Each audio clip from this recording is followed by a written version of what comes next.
Have you ever watched a storm roll across the sea and felt something strange in your chest? Not fear exactly, not awe exactly, but a kind of recognition. The waves rise like wild animals.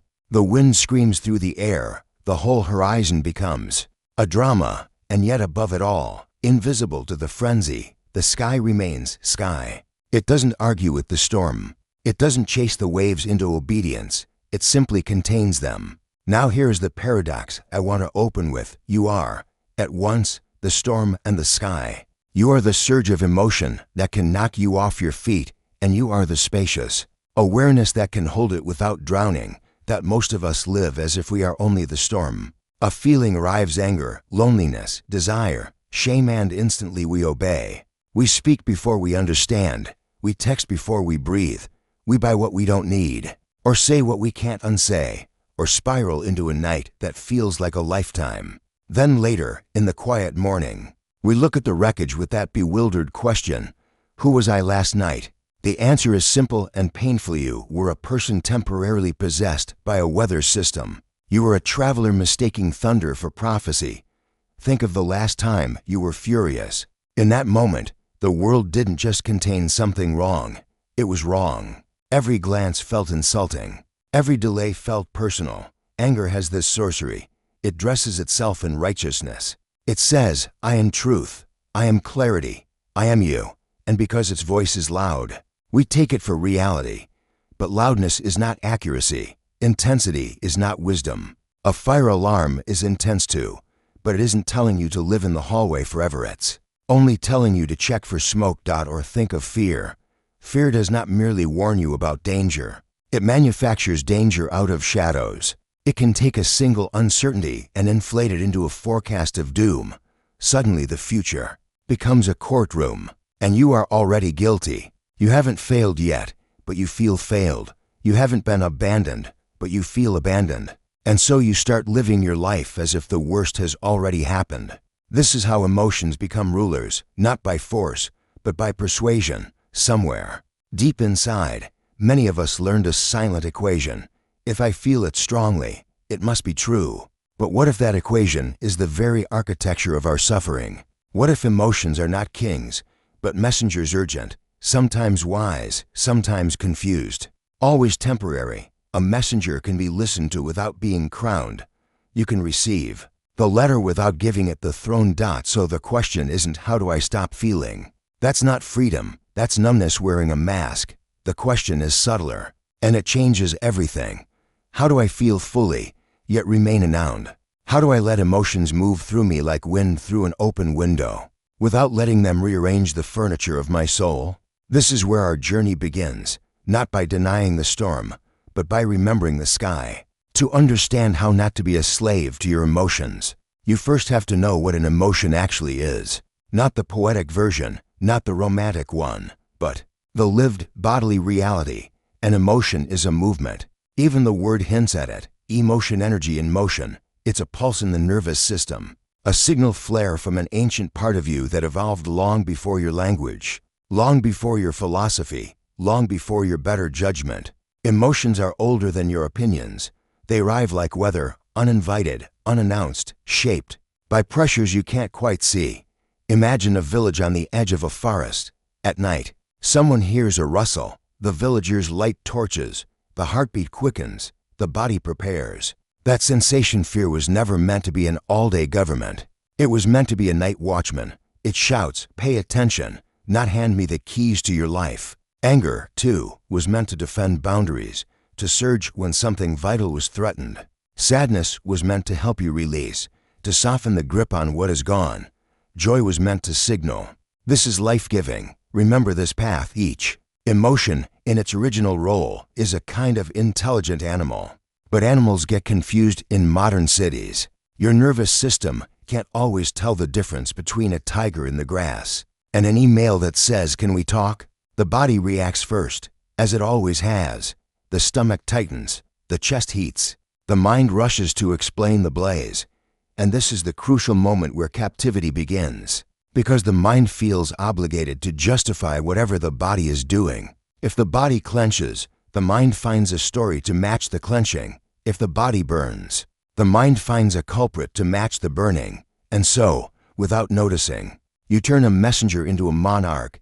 Here's a metaphor I like. Emotions are like passengers on a train. Some are calm, some are loud, some are drunk and singing at the wrong hour. Their presence is not your fault. You didn't build the tracks that formed you. You didn't choose every childhood weather pattern, every cultural pressure, every scar. Passengers will board. That is human. The mistake is letting whichever passenger shouts the loudest grab the steering wheel. The train is not theirs to drive. You see, feeling is information, not instruction. It's data from your body about your relationship to the world. But data needs interpretation. Hunger is data too. If you obey it blindly, you might eat poison. Fatigue is data. If you obey it without discernment, you might never move. In the same way, an emotion can be accurate about something and wrong about everything else. Fear might be right that you're vulnerable. It might be wrong about the size of the threat. Anger might be right that a boundary was crossed. It might be wrong about the punishment required. So the shift starts here, quietly but radically. Don't ask your emotions to be honest philosophers. Ask them to be what they are, signals, and then allow something deeper in you, something steadier, to decide what to do with the signal. There's a difference between feeling an emotion and being an emotion, and almost all of our suffering hides in that tiny gap. The language gives it away. We say, I am anxious, I am broken, I am furious. But notice what disappears when you speak like that. The I and the emotion fuse into one creature. The sky puts on the costume of the storm and forgets how to be wide. Try this instead. Just as an experiment, anxiety is here. Anger is moving through me. Sadness has arrived. The emotion remains real, maybe even more real, but it is no longer your identity. It's a visitor, not your name. And suddenly your inner world has space again. Not a cold distance, a living distance. The kind that lets you breathe.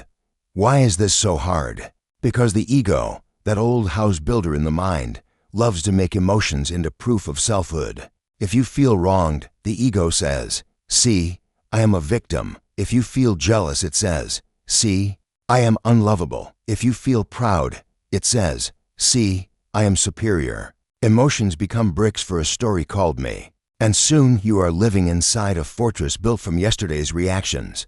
It feels solid. It feels familiar. It feels like home. But it's a home with no windows.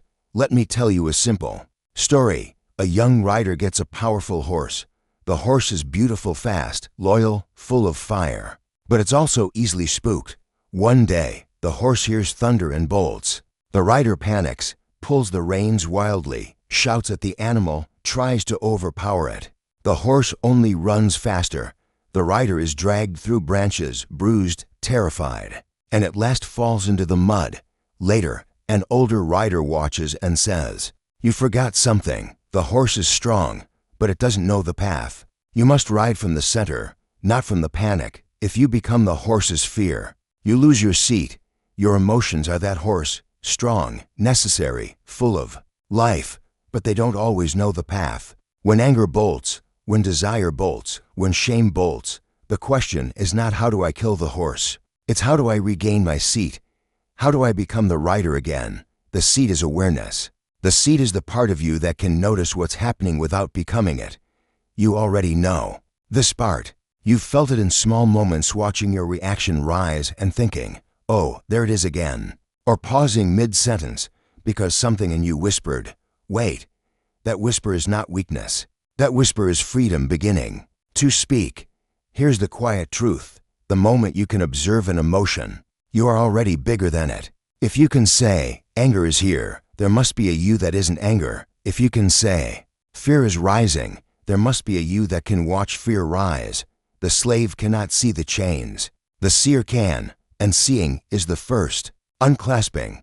This is why mastery isn't about becoming emotionless. Mastery is about refusing to be reduced. It's about remembering that you are not a single note played by the nervous system. You are the one who hears the whole song. So how do you regain your seat when the horse bolts?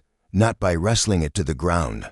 Not by pretending it isn't there. If you try to strangle an emotion, it doesn't die, it goes underground and returns later wearing a different mask. And if you indulge it without question, you become its servant. The middle way is stranger and wiser. You learn to stand close enough to feel the heat, but not so close you burn. You learn the art of distance without numbness. Think of fire.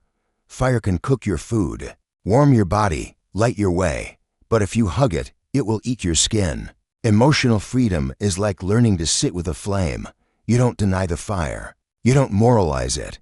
You respect it, you watch it, and you choose how near to place your hands. The practice begins in small seconds because life is decided there. An emotion rises, maybe irritation in traffic, maybe jealousy scrolling a feed, maybe a sudden wave of sadness in an ordinary afternoon. The old reflex is to merge with it or flee from it. The new move is a pause, just a sliver of time, a space between spark and action. In that space, you do something simple that sounds almost too simple to matter. You name what is happening. Anger. Fear. Wanting. Naming is not a label to dismiss, it's a light to reveal. The mind cannot be hypnotized by what it can clearly see. Then you return to the body, not to analyze it, but to feel it directly. Where does this live right now? In the chest, in the throat, behind the eyes. What shape does it have? What temperature? If you stay with the raw sensation, without spinning a story, something fascinating happens. The emotion begins to move. It was always movement. You just stopped becoming its statue. You stop feeding it with narrative, and it starts to do what weather does pass. Breath helps here, not as magic, but as rhythm. When you breathe slowly, you are telling the nervous system, we are not being hunted. When you exhale long, you are loosening the fist around the moment. You're giving your body evidence that you are safe enough to choose. This is why every tradition, from monks to modern therapists, keeps returning to breath. It is the reins, and with practice, you start to recognize a deep difference between feeling and performing. You can feel anger without shouting, feel sadness without collapsing, feel desire without grabbing, feel fear without obeying. This is not repression. Repression says, I shouldn't feel this. Witnessing says, I am feeling this, and I don't have to be ruled by it. At first, the pause might last 2 seconds, then 5, then 10. But those seconds are a revolution, because in them, a new identity is born, the one who chooses, the one who can say, yes, I hear you, to the emotion, and still ask, but what is the wise thing to do? And slowly, like a rider learning the temperament of a wild horse, you stop being dragged. You begin to ride. Now we arrive at the great theater where emotions most often enslave us: love, fear, and time. These three dance together like old conspirators. They can make a human being luminous. They can also make a human being disappear. Consider love first. Love, in its cleanest form, is spacious. It wants the other to be free, even if that freedom frightens you. But when emotion rules, love quietly mutates into attachment. And attachment is love with a contract hidden inside it. Stay the way I need you to stay. Don't change. In ways I can't control. Prove that I matter. The feeling seems like devotion, but underneath it is fear wearing perfume. If fear is the king, love becomes a hostage negotiation. You've felt this, haven't you? That moment when someone you care about doesn't text back quickly, and your mind becomes a dark architect. You don't just miss them, you interpret the silence. You feel the future collapsing. You draft an entire tragedy in your head, starring you as the abandoned. The body tightens, the emotion shouts, and suddenly you're not in love, you're in survival. The heart is no longer a garden. It's a border checkpoint. Fear has a special relationship with time.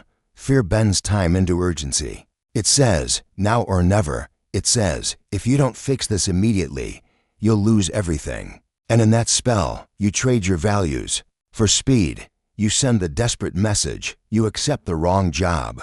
You lash out at the person you needed to speak to gently. Fear is always in a hurry because it believes the world is a cliff edge. But most of life is not a cliff edge. Most of life is a path, and paths require patience. Anger also warps time, but in a different way. It pulls the past into the present. One remark from today becomes every insult you ever endured. One disappointment now becomes proof that you were never respected. The emotion stitches moments together into a single heavy cloak, and you wear it like a verdict. But the past is not a courtroom that must be revisited every hour. It is a teacher, not a prison warden. This is why emotional slavery feels so exhausting. You're not only reacting to what is happening, you're reacting to what your emotions predict. Remember and imagine. You're living 3 lives at once, none of them fully real. Love without awareness becomes clinging to a future you can't guarantee. Fear without awareness becomes fleeing a future that hasn't arrived. Anger without awareness becomes fighting an old war in a new room. So ask yourself, softly, not as accusation, but as awakening, what have I done in the name of a feeling that lasted 10 minutes? What relationships have I bruised because I confused urgency with truth? What dreams have I abandoned because fear spoke with the voice of certainty? Emotions are powerful lenses, but a lens is not the landscape. When you remember that, time straightens, love loosens, fear quiets, and you can finally meet the moment that is actually here. And meeting the moment that is actually here is the beginning of liberation. Because once you stop treating emotions like dictators, you can start treating them like guests. Some guests are delightful, some are messy, some show up at midnight with a suitcase full of old grief. But a guest is not the homeowner. You can offer them tea without handing them the deed. You can listen without surrendering your life. This changes the inner posture of everything. When sadness comes, you don't say, I am ruined. You say, something tender in me is mourning. When desire comes, you don't say, I must have this to be whole. You say, life is moving towards something I want, let me see whether it is nourishing. When anger comes, you don't say, I will destroy. You say, a boundary matters here, let me respond from clarity. The emotion still speaks. You are just no longer its echo. How do you make that real? Day after day, you align with something deeper than mood. Your values. Values are the lighthouse in the fog. They don't scream. They don't rush. They don't change because the weather changes. If you know what you stand for, kindness, honesty, courage, patience, dignity, then even when the storm rises, you have a North Star. The feeling might shout run, but your value says stay and speak gently. The feeling might shout attack, but your value says protect what matters without cruelty. This is not moral perfection, it's simple orientation. A life steered by values is a life that doesn't get stolen by momentary weather. At first, you will forget. You will be dragged sometimes. That's human. Freedom isn't never falling. It's falling and returning faster, with more tenderness, with less shame. Shame is another tyrant that loves to recruit emotions into a regime. Don't give it that power. When you notice you were ruled, just notice, learn, come back. The sky does not punish itself for hosting a storm. And slowly, almost secretly, a new experience of yourself appears. You discover you can be a wide field where emotions roam, rather than a small room where they crash into furniture. You discover that you can feel intensely and still choose wisely. You don't become less alive. You become more alive because aliveness is not reactivity. Aliveness is presence. So if tonight a wave rises in you, pause, feel it, let it be big. Then ask, very quietly, as if speaking to the oldest part of your soul, what is this emotion trying to protect? What does it need me to know? And what would I do if I were free? You may find that freedom is not a battlefield. It is a spaciousness. Like the sea learning it doesn't need to be ashamed of waves. Like the sky learning it doesn't need to fear lightning. The storm can rage, the heart can flare, the mind can tremble, and still, somewhere in you, there's an open, clear silence that cannot be owned. Rest there, even for a breath. That breath is the doorway.